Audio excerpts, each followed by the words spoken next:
So I'm here with Richie Rich, world famous club kid originator, man about town, and now he's a very successful fashion designer.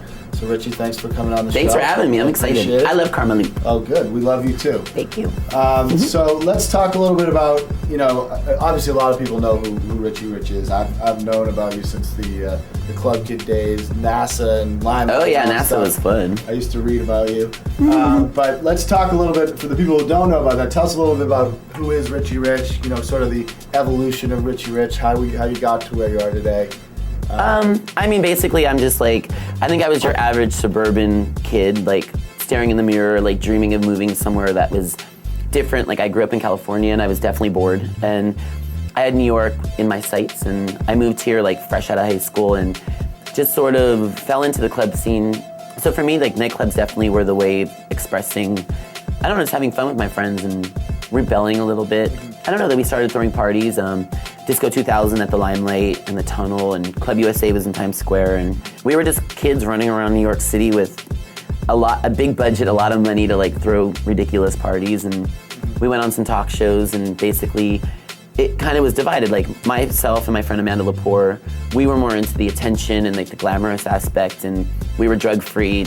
Not in the boring way, just I was already crazy, so. Yeah. But then some of my friends decided to go the other route and they got into drugs. The parties died down, they had their moments, and then my friend murdered a drug dealer, and his name's Michael Alec, and now there's a movie Party Monster based on it. Who plays you in Party Monster? I play myself. I'm just kind of here and there in Party Monster. Yeah. But it's interesting, do you think they got it right in that movie? Or? No, I mean, I think the movie definitely is a little too dark. I mean, it's interesting, I have friends that love the movie. When I met Nicole Richie, she freaked out. She's like, it's my favorite movie, and I was kind of like, why? Because I don't think it was documented in the way that, you have to remember, in the mid-90s, clubs were fun, and music was amazing, and, not that it isn't now, but it's just the movie documents more, it portrays more of a darker side. From there, what did you do in between, and then how did you get into the fashion side?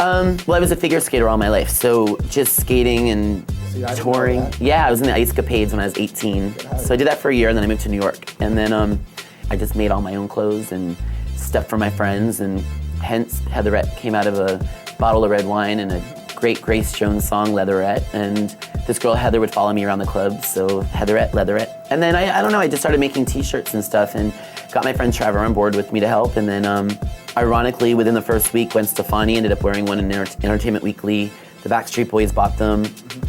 A wild girl around town that I had met once, Paris Hilton, bought 10 of them. Yeah, and then Heatherette kind of was born. So let's talk more about the clothes. Tell us some more about how, you seem to do a theme every I mean, I love a theme. I mean, the whole thing, we do 2 fashion shows a year in New York, and then we'll do LA or Tokyo or Russia or what have you. And to me, it's that marriage of the MTV generation with the fashion world, and that's what I want to see, and I don't want to fall asleep at a fashion show, so. I saw in the clip of his latest fashion show, you have Little Mama in the beginning. Oh yeah, I love lip gloss. I had to have her. She called us up and came and opened it up with lip gloss, and the same thing with Naomi Campbell. She called us up for a dress, and I said to her, please do our show. And the thing with Heatherette, it's all been like that. It's all been if you don't ask, people can just say no. And if they say no, I cry. Throw a tantrum and they totally have to give in. A glitter tantrum, hello. In their eye.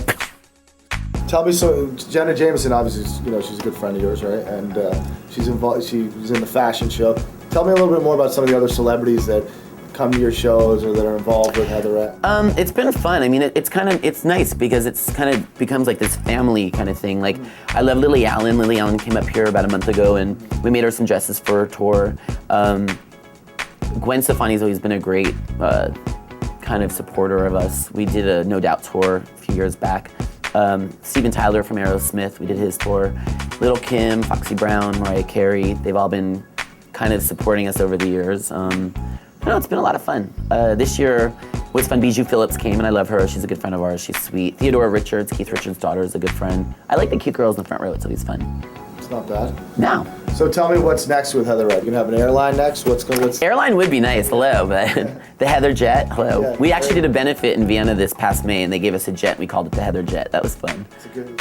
It was awesome. Well, my biggest passion is music, so I love fashion as much as I love music, but I do like the music, I think, even a little bit more. And so we're gonna do a record with Universal Records, and it'll be a Heatherette album, kind of like a record you can wear. probably work with some fun people. We're talking to Dallas Austin right now and Swizz and get something good together. Get some girls on there to cameo and all that stuff and do some fun remixes. Can you leak any information on who you might have? Well, Jenna's gonna be on the record. Right. Like, I love Jenna, so we're gonna do some fun stuff together this year. And we're talking to Kelly Osbourne about being on the record. Maya, I was with Maya last night. Her new album's coming out in about a month or two. I haven't heard that much from Maya lately. She was a little quiet, and she just recorded this whole new album called Liberation, and it comes out, I think, in a month. And she sang a cappella last night. I introduced her at this benefit for kids, and she can sing. She's awesome. So. Are you gonna sing on the album? Yeah, totally. You wanna sing now? No. Hello. So check out Heatherette. You've got the men's, the women's, the shoes, the bags. Look for the record. And the record, of course.